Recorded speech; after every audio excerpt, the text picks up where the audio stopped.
Assalamu алейкум, урматтуу мекендештер. Талаш шаарынан дагы бир там сатка коюлду. Дарегине көңүл буруңуздар. Бул мен турган көчө Тагайбаев көчөсү, эски Москвиченко көчөсү. Мына автовокзал көрүнүп атат. Ошол автовокзалдан автомойканын тушунан киресиздер. Киргенде эле күн чыгышты көздөй келе жатканда 125 дарек сол жакта ак селикаттан чоң тамды көрө аласыздар.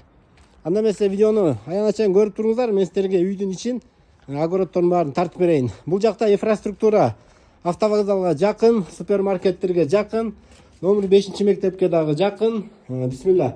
Киргенде эле прихошкадан кийин бул жерде холдон түз киргенде кухнясы, кухнядан оңго санузел, душ, суулардын баары киргизилген. Үйдүн ичинде шарттары бар.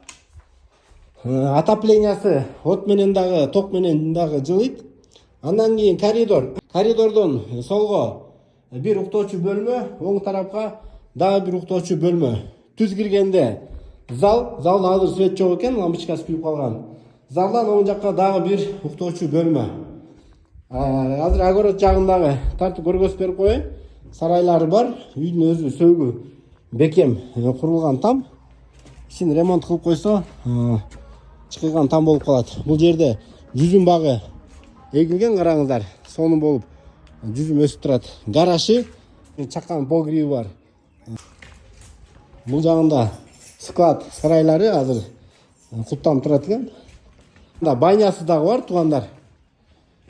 Банясы иштейт. Азыр свет жок экен. Огород жагын көргөзүп барам.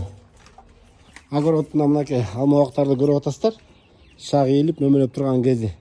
Бул жагында короосу, чөп жыйгычы, чакан тоокана сарайлары менен. Баасын $38,000 сурап жатышат. Өзүңүздөр дагы вариантыңыздарды айтып, саудалашып көрөсүздөр.